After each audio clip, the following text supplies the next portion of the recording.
నమస్కారం. The deep dive కార్యక్రమానికి స్వాగతం. నేటి ఈ లోతైన విశ్లేషణలో మనమొక అత్యంత సంక్లిష్టమైన ఆసక్తికరమైన అంశం గురించి మాట్లాడుకోబోతున్నాం. అదేంటంటే 2026 నాటి తీవ్రమైన ఇరాన్ సంక్షోభం. మతం, సాహిత్యం, అధికారం ఏమాత్రం సంబంధం లేని ఈ మూడు అంశాలు దశాబ్దాల పాటు ఒకదానితో ఒకటి అల్లుకుని ఇరాన్ దేశాన్ని నేటి నాయకత్వలేమికి అంటే ఒక లీడర్షిప్ క్రైసిస్కు ఎలా నెట్టేశాయో అర్థం చేసుకునే ప్రయత్నం చేద్దాం. నిజంగా ఇది చాలా పెద్ద టాపిక్. అవును. దీనికోసం మనం పాత చారిత్రక పత్రాలు, భౌగోళిక రాజకీయ నివేదికలు, వివిధ వార్తా కథనాలను ఆధారంగా తీసుకున్నాం. జెనెం అంటే నేటి ఆధునిక తరం తెలుసుకోవలసిన ఎన్నో అంతర్జాతీయ పరిణామాలను ఎలాంటి గందరగోళం లేకుండా చాలా సులభంగా వివరించడమే మన లక్ష్యం. ఈ ప్రయాణంలో నాతో పాటు మన విశ్లేషకులు కూడా ఉన్నారు. చారిత్రక అంశాలను వర్తమాన పరిస్థితులతో ముడిపెట్టి చెప్పడంలో వీరు దిట్ట. Thank you. ఈ అంశం గురించి మాట్లాడాలంటే మనం చాలా వెనక్కెళ్ళాలి. కరెక్ట్. సరే, ఇరాన్ అనగానే మనకు వెంటనే గుర్తొచ్చేది 1979 ఇస్లామిక్ విప్లవం. అమెరికా మద్దతున్న అప్పటి షాపాలనను కూలదోసి అయతుల్లా ఖొమేనీ నాయకత్వంలో మతపరమైన ప్రభుత్వం ఏర్పడింది. అక్కడనుంచే ఈ మొత్తం సంక్షోభానికి బీజం పడిందని చెప్పొచ్చు. కాని ఆ విప్లవం ఒక కీలక మలుపు మాత్రమే. దానికంటే ముందు జరిగిన ఒక పెద్ద చారిత్రక ద్రోహాన్ని మనం ఖచ్చితంగా అర్థం చేసుకోవాలి. విదేశీ శక్తులంటే ఇరాన్ ప్రజల్లో అంత కోపం రాత్రికి రాత్రే రాలేదు కదా. 1953లో జరిగిన ఒక సంఘటన దీనికి అసలు కారణం. 1953 సంఘటన అంటే మొసాదెక్ ప్రభుత్వం కూలిపోవడం గురించే కదా. ఎగ్జాక్ట్లీ. అప్పట్లో మొసాదెక్ ఇరాన్ ప్రధానమంత్రిగా ఉండేవారు. ఆయన చాలా సింపుల్ లాజిక్ ఒకటి ఆలోచించారు. ఇరాన్ భూమిలో పుడుతున్న చమురు మీద ఇరాన్ ప్రజలకే హక్కుండాలి కదా, విదేశీ కంపెనీలెందుకు దోచుకుపోవాలి అని గట్టిగా ప్రశ్నించారు. అదే దేశ నాయకుడైనా అడిగే సహజమైన ప్రశ్నే. అవును. అందుకే ఆయన వెంటనే దేశంలోని చమురు సంపద మొత్తాన్ని జాతీయం చేసేశారు, నేషనలైజ్ చేసేశారన్నమాట. కాని ఇది అమెరికా, బ్రిటన్ దేశాలకు అస్సలు నచ్చలేదు. తమ గుత్తాధిపత్యం పోతోందని భయపడి అమెరికా నిఘా సంస్థ సిఐఏ ద్వారా ఒక పెద్ద కుట్రపన్ని మొసాదెక్ ప్రభుత్వాన్ని కూలదోశారు. అంటే తమ స్వంత వనరుల మీద తమకే హక్కు లేకుండా విదేశీయులు కుట్రలు చేశారన్నమాట. సరిగ్గా అదే. తమ కళ్ళెదుటే తమ నాయకుడిని దించేసి తమ సంపదను దోచుకుంటున్నారనే ఆక్రోశం సామాన్య ఇరాన్ ప్రజల మనసుల్లో బలంగా నాటుకుపోయింది. ఆ కోపం, ఆ అవమానం దాదాపు 25 ఏళ్లపాటు లోలోపల రగులుతూనే ఉంది. ఆ లావానే 1979 విప్లవంగా బద్దలైంది. షా పాలనలో పాశ్చాత్య సంస్కృతి ఎక్కువైపోయిందని, దేశ సంస్కృతి నాశనమవుతోందని భావించిన ప్రజలు ఖొమేనీకి మద్దతు పలికారు. నిజమే. ఈ విప్లవం తర్వాతే వాళ్లు విలాయతీ ఫకీహ్ అనే సరికొత్త సిద్ధాంతాన్ని తెరపైకి తెచ్చారు కదా. దాన్ని సింపుల్గా చెప్పాలంటే మత గురువుల పాలన. అవును. రాజకీయ అధికారాన్ని, మతాన్ని రెండింటినీ ఒక్కరి చేతిలోనే పెట్టేశారు. ఈ క్రమంలో వాళ్లతో ఏకీభవించిన వాళ్లను, ముఖ్యంగా లెఫ్టిస్టులను, లౌకికవాదులను చాలా దారుణంగా అణిచివేశారని చారిత్రక పత్రాలు స్పష్టంగా చెబుతున్నాయి. వాళ్లకెదురు చెప్పేవాళ్లే లేకుండా చేసుకున్నారు. కరెక్ట్. ఆ అణిచివేతకు తోడు మరో అనుకోని పరిణామం జరిగింది. విప్లవం జరిగిన వెంటనే అంటే 1980లో ఇరాన్ మీద ఇరాక్ దాడి చేసింది. ఏకంగా 8 ఏళ్లపాటు ఈ యుద్ధం సాగింది. లక్షలాది మంది చనిపోయారు. ఈ 8 ఏళ్ల యుద్ధం ఇరాన్ నాయకుల ఆలోచనా విధానాన్ని పూర్తిగా మార్చేసిందనే చెప్పాలి. ఎలా మార్చేసిందంటారు? ఉదాహరణకు, ఆ తర్వాత దేశ అత్యున్నత నాయకుడిగా ఎదిగిన అలీ ఖైమేనీ కథే తీసుకుందాం. ఆయన జీవితాంతం ఒక వార్ టైం ప్రెసిడెంట్ లాగానే, అంటే ఎప్పుడూ యుద్ధ వాతావరణంలో ఉన్న నాయకుడిలాగానే నిర్ణయాలు తీసుకున్నారు. దానికొక బలమైన కారణముంది. ఇక్కడే ఎంఈకే గ్రూప్ ప్రస్తావన వస్తుంది కదా. అసలు ఈ ఎంఈకే గ్రూప్ ఎవరు? ఖమేనీ జీవితాన్ని వాళ్లు ఎలా మార్చారు? ఎంఈకే అంటే పీపుల్స్ ముజాహిదీన్ ఆఫ్ ఇరాన్. ఇదొక సాయుధ ప్రతిపక్ష వర్గం. మొదట్లో వీళ్లు కూడా విప్లవానికి మద్దతిచ్చారు. కానీ తర్వాత ఇస్లామిక్ ప్రభుత్వంతో విభేదించి దాడులకు దిగారు. 1981లో ఖమేనీ ఒక మసీదులో ప్రసంగిస్తుండగా ఆయన ముందున్న టేప్ రికార్డర్లో వీళ్లు బాంబు పెట్టారు. టేప్ రికార్డర్లో బాంబు పెట్టారా? అవును. ఆ పేలుడిలో ఖమేనీ ప్రాణపాయం నుంచి త్రుటిలో తప్పించుకున్నా తన కుడి చేయిని శాశ్వతంగా కోల్పోయారు. ఆ సంఘటన ఆయన మనస్సులో ఒక భయాన్ని, ఒక రకమైన అభద్రతాభావాన్ని బాగా స్థిరపరిచింది. ఇరాన్ చుట్టూ ఎప్పుడూ శత్రువులు పొంచి ఉన్నారని, దేశం ఎప్పుడూ రక్షణ కవచం కప్పుకునే ఉండాలనే భావన ఆయనలో బలంగా నాటుకుపోయింది. ఆ అభద్రతా భావమే ఇరాన్ను అంత కఠినంగా గార్చేసిందనమాట. ఇదంతా రాజకీయాలు, యుద్ధాల చుట్టూ తిరుగుతున్న కథ. కాని ఇక్కడే ఒక విచిత్రమైన మలుపుంది. రాజకీయాల మధ్యలోకి అకస్మాత్తుగా సాహిత్యమొచ్చిపడింది. అవును, అదొక సంచలనం. 1988లో భారతీయ సంతతికి చెందిన రచయిత సాల్మన్ రష్దీ రాసిన ది శాటానిక్ వర్సెస్ అనే నవల ప్రపంచవ్యాప్తంగా ఎంతటి సంచలనం సృష్టించిందో మనం చూశాం. ఒక పుస్తకం భౌగోళిక రాజకీయాలను శాసించడం బహుశా చరిత్రలో ఇదే తొలిసారి కావచ్చు. ఖచ్చితంగా 1989 ఫిబ్రవరిలో అప్పటి సుప్రీం లీడర్ ఖొమేనీ ఈ పుస్తకంపై ఏకంగా ఫత్వా జారీ చేశారు. అంటే మరణశిక్ష. రష్దీని చంపిన వారికి $6 మిలియన్ బహుమతి కూడా ప్రకటించారు. ఒక దేశ అధినేత వేరే దేశ పౌరుడిగా ఉన్న ఒక రచయితను చంపమని బహిరంగంగా ప్రకటించడం ప్రపంచాన్ని నివ్వెరకర్చింది. రష్దీ క్షమాపణలు చెప్పినట్లున్నారు కదా. చెప్పారు. బహిరంగంగా క్షమాపణలు చెప్పినా ఇరాన్ ప్రభుత్వం అంగీకరించలేదు. దైవదూషణ చేసిన వారికి ఇస్లామిక్ చట్టాల ప్రకారం ఎలాంటి క్షమాపణ ఉండదని తేల్చి చెప్పింది. ఇక్కడ మనం ఒక ముఖ్యమైన విషయాన్ని తటస్థంగా అర్థం చేసుకోవాలి. సోర్సెస్ ప్రకారం ఈ వివాదంలో 2 భిన్నమైన వాదనలు ఉన్నాయి. పశ్చిమ దేశాలు దీన్ని పూర్తిగా భావప్రకటన స్వేచ్ఛ కోణంలో చూశాయి. ఒక నవలలోని పాత్రలు మాట్లాడే మాటలను రచయిత అభిప్రాయాలుగా చూడకూడదనేది వాళ్ల వాదన. నిజమే. కని ఇస్లామిక్ దేశాల కోణం వేరుగా ఉంది.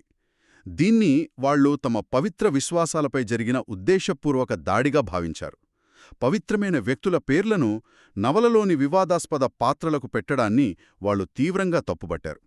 ఇదంతా తమ మతాన్ని కించపరచడానికి పశ్చిమ దేశాలు పన్నిన కుట్రగా వాళ్లు బలంగా నమ్మారు. అవును, రెండు వైపులా ఆ వాదనలు బలంగా ఉన్నాయి. అయితే ఇక్కడ మనం చూడాల్సిన మరో కీలకమైన కోణముంది. దీన్ని కేవలం ఒక పుస్తక వివాదంగా చూస్తే పొరపాటే. దీని వెనక పెద్ద భౌగోళిక రాజకీయ చదరంగముంది. అదేంటి? సాహిత్యం వెనుక పాలిటిక్స్ ఎలా వచ్చాయి? అప్పుడే ఇరాన్-ఇరాక్ యుద్ధం ముగిసింది. ఆ యుద్ధంలో ఇరాన్ ఏమీ సాధించలేదు. పైగా లక్షలాది ప్రాణాలు కోల్పోయింది. దేశంలో ఆర్థిక పరిస్థితి దిగజారిపోయి ప్రజల్లో తీవ్ర అసంతృప్తి ఉంది. సరిగ్గా అదే సమయంలో ఆఫ్ఘనిస్తాన్ నుంచి రష్యా సేనలు వెనక్కి వెళ్లిపోయాయి. అమెరికా, సౌదీ అరేబియా ఇచ్చిన నిధులతో ముజాహిదీన్లు రష్యాను తరిమికొట్టారనే పేరొచ్చింది. దీనివల్ల ఇస్లామిక్ ప్రపంచంలో సౌదీ అరేబియా పలుకుబడి విపరీతంగా పెరిగిపోయింది. ఓహో, అంటే సౌదీ అరేబియాకు పెరుగుతున్న ఆ పేరు చూసి ఇరాన్ తట్టుకోలేకపోయిందన్నమాట. సరిగ్గా పట్టుకున్నారు. ఇస్లామిక్ ప్రపంచానికి అసలైన నాయకుడు తానే అని నిరూపించుకోవాల్సిన ఒత్తిడి అప్పుడు ఇరాన్ మీద పడింది. తమ అంతర్గత సమస్యల నుంచి ప్రజల దృష్టి మళ్లించడానికి, అలాగే ప్రపంచవ్యాప్తంగా ఉన్న ముస్లింలను ఒక్కతాటిపైకి తేవడానికి ఖొమేనీకి దొరికిన అతిపెద్ద ఆయుధమే ఈ పుస్తక వివాదం. వావ్, ఇదొక మాస్టర్ స్ట్రోక్ లాంటిదన్నమాట. అంతేకదా, రష్దీపై ఫత్వా జారీ చేయడం ద్వారా ఇస్లాంను రక్షించేది సౌదీ అరేబియా కాదు, మేమే అనే ప్రపంచానికి చాటి చెప్పే ప్రయత్నం చేశారు. ఈ వివాదం ప్రభావం ఎంత సుదీర్ఘంగా ఉందంటే, దశాబ్దాల తర్వాత 2022లో న్యూయార్క్లో రష్దీ వేదికపై ప్రసంగిస్తుండగా ఆయనపై కత్తితో దారుణమైన దాడి జరిగింది. ఒక పుస్తకం ఇన్ని దశాబ్దాల పాటు పగను రగిలించడమంటే మామూలు విషయం కాదు. భలే పాయింట్ చెప్పారు. తన దేశ సరిహద్దులు దాటి ప్రపంచ రాజకీయాలను శాసించాలనే ఇరాన్ ఆకాంక్ష ఇక్కడే స్పష్టంగా కనిపిస్తోంది. ఇదే వ్యూహంతో వాళ్లు యాక్సిస్ ఆఫ్ రెసిస్టెన్స్ అనే ఒక కూటమిని కూడా తయారుచేశారు. లెబనాన్, సిరియా, యెమెన్ లాంటి దేశాల్లోని సాయుధ వర్గాలకు ఆయుధాలు, నిధులు ఇచ్చి పరోక్ష యుద్ధాలు చేయటం మొదలుపెట్టారు. అవును, ఈ విషయాన్ని వింటుంటే మనకొక చారిత్రక వ్యత్యాసం గుర్తుకొస్తుంది. ఇరాన్ అంటే అద్భుతమైన పర్షియన్ నాగరికతకు పుట్టినిల్లు. నిజమే, చాలా గొప్ప హిస్టరీ ఉంది వాళ్ళకి. ఒకప్పుడు దక్కన్ ప్రాంతానికి, ముఖ్యంగా మన హైదరాబాద్కు పర్షియా నుంచి గొప్ప గొప్ప మేధావులు వలస వచ్చారు. కుతుబ్ షాహీల కాలంలో మీర్ మోమెన్ అస్తరాబాదీ లాంటివారు హైదరాబాద్ నగర నిర్మాణంలో, సాహిత్యంలో, వైద్యంలో ఎనలేని కృషి చేశారు. ఆ రోజుల్లో పర్షియన్ సంస్కృతి అంటే జ్ఞానానికి, కళలకు చిరునామా. ఒక సాఫ్ట్ పవర్ లాగా అన్నమాట. అవును, కాని నేడు అదే దేశం మిస్సైళ్లు, డ్రోన్లు సప్లై చేస్తూ భౌగోళిక రాజకీయాల యుద్ధభూమిగా మారిపోవటం గమనించాల్సిన విషయం. నిజమే, ఒకప్పటి ఆ సాఫ్ట్ పవర్ నేడు హార్డ్ పవర్గా మారిపోయింది. కానీ ఇతర దేశాల్లో తమ పలుకుబడి పెంచుకోవడానికి ఇరాన్ సామాన్య ప్రజలు ఎంత మూల్యం చెల్లించారో చూస్తే ఆశ్చర్యం వేస్తుంది. వాళ్ల దేశంలో ప్రజల పరిస్థితి దారుణంగా తయారైంది. సామాన్యుల జీవితాలు ఎంతలా ఛిద్రమయ్యాయో చెప్పడానికి అక్కడి ఆర్థిక లెక్కలే నిదర్శనం. అమెరికా విధించిన మాక్సిమం ప్రెషర్ అంటే గరిష్ట ఒత్తిడి ఆంక్షల వల్ల ఇరాన్ ఆర్థిక వ్యవస్థ కుప్పకూలింది. కరెన్సీ రియాల్ విలువ ఏకంగా 75% పడిపోయింది. 75%? అవును. దీన్ని సింపుల్గా అర్థం చేసుకోవాలంటే మీ జేబులో ఒక 10,000 రూపాయలుంటే తెల్లారేసరికి దాని విలువ కేవలం 2,500కు పడిపోయిందన్నమాట. దేశం నుంచి కేవలం 6 నెలల వ్యవధిలోనే $15 బిలియన్ పెట్టుబడులు బయటకు వెళ్లిపోయాయి. దీన్నే కదా క్యాపిటల్ ఫ్లైట్ అంటారు. డబ్బున్న వాళ్లు తమ ఆస్తులను దుబాయ్ లాంటి సురక్షిత ప్రాంతాలకు తరలించుకుంటారు. కానీ పాపం పాలు, బ్రెడ్ కొనుక్కునే సామాన్యుడి పరిస్థితి ఏంటి? వాళ్ళకి వేరే ఆప్షన్ లేదు కదా. అక్కడే అసలు విషాదముంది. ద్రవ్యోల్బణం ఆకాశాన్ని తాకింది. నిత్యావసర వస్తువుల ధరలు మండిపోతున్నాయి. దేశం అప్పుల ఊబిలో కూరుకుపోతుంటే ప్రభుత్వం మాత్రం వందల కోట్లు ఖర్చుపెట్టి విదేశాల్లో ఉన్న సాయుధ సంస్థలకు నిధులిస్తోంది. మనింట్లో తినడానికి తిండి లేదు కాని పక్కింటివాడికి తుపాకులు కొనిస్తున్నాము అన్నట్లు తయారైంది పరిస్థితి. ఇది సామాన్య ప్రజల్లో తీవ్రమైన అసంతృప్తికి దారితీసింది. ఖచ్చితంగా దారితీస్తుంది. అయితే ఈ గందరగోళం మధ్యలో 2023 నుంచి 2025 కాలంలో ఒక చిన్న ఆశ చిగురించింది. ఏళ్లుగా బద్ధశత్రువులుగా ఉన్న ఇరాన్, సౌదీ అరేబియా మళ్లీ మాట్లాడుకోవడం మొదలుపెట్టాయి. ఇక మధ్యప్రాచ్యంలో శాంతి వస్తుందేమో అని అందరూ ఎదురుచూశారు. ఆ ఆశ ఎక్కువ కాలం నిలబడలేదు. అవును. అణు కార్యక్రమాల విస్తరణ ఆ ఆశల మీద నీళ్లు చల్లింది. ఇరాన్ తన యురేనియం శుద్ధిని దాదాపు 90% పెంచేసిందన్న వార్తలొచ్చాయి. అది కంప్లీట్గా వెపన్ గ్రేడ్ లెవెల్కి చేరినట్లు లెక్క. ఎగ్జాక్ట్లీ. ఆ అణు కార్యక్రమాల విస్తరణే 2025 జూన్లో పరిస్థితులను పూర్తిగా చేజార్చేలా చేసింది. ఇజ్రాయెల్ రంగంలోకి దిగి ఇరాన్ అణు శాస్త్రవేత్తలను, సైనికాధికారులను లక్ష్యంగా చేసుకుని దాడులు చేసింది. అదే సమయంలో ఫోర్డో అణుకేంద్రం మీద అమెరికా నేరుగా బాంబు దాడులు చేసింది. ఒక నిమిషం. వార్తల్లో ఈ ఫోర్డో అణుకేంద్రం గురించి మనం చాలాసార్లు విన్నాం. అసలు దాని ప్రాముఖ్యతనేంటి? అమెరికా నేరుగా దానిపైనే ఎందుకు దాడి చేయాల్సొచ్చింది? ఫోర్డో అనేది ఏదో నేలమీద ఉన్న మామూలు ఫ్యాక్టరీ కాదు. భవిష్యత్తులో శత్రుదేశాలు దాడులు చేస్తాయన్న ముందస్తు ఊహతో భూమికి 100 అడుగుల లోపల కఠినమైన పర్వతాల కింద అత్యంత పకడ్బందీగా నిర్మించిన బంకరది. మామూలు బాంబులు వేస్తే దానికి కనీసం గీత కూడా పడదు. అంటే దాన్ని ధ్వంసం చేయడం దాదాపు అసాధ్యమన్నమాట. అవును. అలాంటి ఫోర్డో కేంద్రాన్ని ధ్వంసం చెయ్యాలంటే బంకర్లను ఛేదించే ప్రత్యేకమైన బాంబులు కావాలి. బంకర్ బస్టర్స్ అంటారు వాటిని. అమెరికా అలాంటి దాడులకు దిగిందంటే వాళ్లు ఒక పెద్ద రెడ్ లైన్ క్రాస్ చేశారన్నమాట. ఇరాన్ అణు కార్యక్రమాన్నిక ఎంత మాత్రం సహించేది లేదని తేల్చి చెప్పడమే దీని అర్థం. ఇంత పెద్ద దాడి జరిగిన తర్వాత ఇరాన్ ఊరుకుంటుందా? ఖచ్చితంగా ప్రతిదాడికి దిగుతుంది. వెంటనే వాళ్లు ఖతార్, ఇరాక్ దేశాల్లో ఉన్న అమెరికా సైనిక స్థావరాల మీద క్షిపణుల వర్షం కురిపించారు. ఇజ్రాయిల్లోని హైఫా నగరానికి దగ్గరగా ఉన్న తమ్రా ప్రాంతంపైన దాడులు చేశారు. ఈ దాడులు, ప్రతిదాడులతో మధ్యప్రాచ్యం మొత్తం మళ్లీ యుద్ధమేఘాలతో నిండిపోయింది. దౌత్య మార్గాలన్నీ మూసుకుపోయాయి. అవును. దేశం నలువైపులా యుద్ధ వాతావరణం అలుముకుంది. కాని ఈ సంక్షోభం శిఖరాగ్రానికి చేరుకుంది మాత్రం 2026 ఫిబ్రవరిలో. ఇరాన్ చరిత్రలోనే ఎవరూ ఊహించని ఒక బ్లాక్ స్వాన్ ఈవెంట్ జరిగింది. బ్లాక్ స్వాన్ ఈవెంట్ అంటే అత్యంత అనూహ్యమైన సంఘటన కదా. ఏం జరిగిందప్పుడు? ఒక పక్క బయటి దేశాలతో యుద్ధం జరుగుతుంటే ఇంకో పక్క దేశాన్ని నడిపించే అత్యున్నత నాయకులే హత్యకు గురికావడమంటే సామాన్యమైన విషయం కాదు. అసలు ఎవరు చేశారు ఈ హత్యలు? బయటి దేశాలా లేక వాళ్ల అంతర్గత కుట్రనా? ఖచ్చితంగా ఎవరు చేశారనేది ఒక మిస్టరీగానే ఉండిపోయింది. కొందరు ఇది ఇజ్రాయెల్ నిఘా సంస్థ మొసాద్ పని అంటారు. ఇంకొందరు దేశం లోపలున్న ప్రతిపక్ష గ్రూపులు చేశారంటారు. అయితే ఇంకో బలమైన వాదన కూడా ఉంది. అదేంటి? ఇరాన్ సైనిక వ్యవస్థ అయిన రివల్యూషనరీ గార్డ్స్ అంటే ఐఆర్జీసీలోని ఒక వర్గమే అంతర్గత కుట్ర పన్ని ఈ హత్యలు చేసుండొచ్చనే అనుమానాలు కూడా ఉన్నాయి. కారణం ఏదైనా ఆ క్షణంలో ఇరాన్ వీధుల్లో పరిస్థితులు ఊహకందని విధంగా మారిపోయాయి. నాయకులు చనిపోయారన్న వార్త బయటకు రాగానే దేశంలో కమ్యూనికేషన్ వ్యవస్థ మొత్తం ఆగిపోయి ఉంటుంది కదా. అసలు ఆ రోజంతా వీధుల్లో ఏం జరుగుంటుంది? ఊహించుకుంటేనే భయంగా ఉంది. ఒకసారి ఆ దృశ్యాన్ని ఊహించుకోండి. ప్రభుత్వ టీవీ ఛానళ్లలో యాంకర్లు నల్లటి బట్టలు వేసుకుని వణుకుతున్న గొంతుతో వార్తలు చదువుతున్నారు. ఎవరికీ ఏం జరుగుతుందో అర్థం కాని అయోమయం.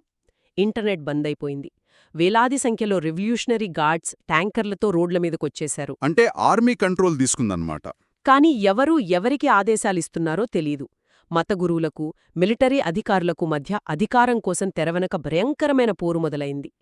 దేశాన్ని ఇన్నాళ్లూ ఒక ఉక్కుపాదం కింద అణచిపెట్టిన వ్యవస్థ ఒక్కసారిగా కుప్పకూలిపోయింది. ఒక పక్క విదేశీ బాంబుల భయం, మరోపక్క రేపు దేశాన్ని ఎవరు పాలుస్తారూ తెలియని భయంకరమైన నాయకత్వ శూన్యత. 1979 ఇస్లామిక్ విప్లవం తర్వాత ఇరాన్ ఎదుర్కొన్న అత్యంత భయంకరమైన, క్లిష్టమైన సమయం ఇదే అని నిస్సందేహంగా చెప్పొచ్చు. ఇదంతా చూస్తుంటే ఒక విషయం స్పష్టంగా అర్థమవుతోంది. కేవలం మతం ఆధారంగా పుట్టిన ఒక విప్లవం, సాహిత్యం చుట్టూ అల్లుకున్న వివాదాలు, పొరుగుదేశాలపై ఆధిపత్యం కోసం ప్రజల సొమ్మును తగిలేస్తూ చేసిన పరోక్ష యుద్ధాలు, ఇవన్నీ కలిసి ఒక దేశాన్ని ఎలా లోపలి నుంచి తొల్చుకుంటూ వచ్చాయో మనకర్థమవుతోంది. అవును. 2026 నాటికి ఇరాన్ ఒక ఏకాకిగా మారిపోయింది. దేశ ఆర్థిక వ్యవస్థ పాతాళానికి పడిపోయింది. దిశానిర్దేశం చేసే నాయకత్వం లేకుండా పోయింది. ఇది చరిత్ర పదే పదే చెప్పే పాఠం. ప్రజల కనీస అవసరాలను, ఆకలిని, ఆర్థిక స్థిరత్వాన్ని గాలికొదిలేసి కేవలం భావోద్వేగాలు, భౌగోళిక ఆధిపత్య పోరుమీద ఆధారపడే ప్రభుత్వాలు ఎప్పటికైనా ఇలాంటి పతనాన్నే చూస్తాయి. కేవలం ఆయుధబలం, భయం మీద ఏ సామ్రాజ్యమూ శాశ్వతంగా నిలబడలేదు. దశాబ్దాలుగా ప్రజల గొంతునొక్కి తీసుకున్న కఠిన నిర్ణయాలే ఈరోజు ఆ దేశాన్ని నాయకత్వ శూన్యతలో నిలబెట్టాయి. ఇది నిజంగా మనందరికీ, ముఖ్యంగా నేటి తరానికి ఆలోచించాల్సిన విషయం. ఇన్నాళ్లు ఉక్కుపాదం కింద ఉన్న ఇరాన్ భవిష్యత్తు ఇప్పుడు ఎటువైపు వెళ్తుంది? తీవ్ర అస్థిరతలో ఉన్న ఈ సమయంలో అత్యంత విద్యావంతులైన అక్కడి ఆధునిక యువత ముందుకు వచ్చి తమ దేశాన్ని తమ చేతుల్లోకి తీసుకుంటారా? ఒక సరికొత్త ప్రజాస్వామ్యానికి ప్రాణం పోస్తారా? లేక ఆ దేశ అపారమైన చమురు సంపద మీద కన్నేసిన విదేశీ శక్తుల చేతుల్లో కీలుబొమ్మగా మారి దేశం ముక్కలైపోతుందా? ఈ ప్రశ్నలకు కాలమే సమాధానం చెప్పాలి. ఖచ్చితంగా. ఏదేమైనా రాబోయే రోజులు ఇరాన్కు చాలా కీలకమైనవి. ఈనాటి లోతైన విశ్లేషణకు స్క్రిప్ట్ రైటర్ పెద్దాడ నవీన్ మరో ఆసక్తికరమైన అంశంతో మళ్ళీ కలుద్దాం. నమస్కారం.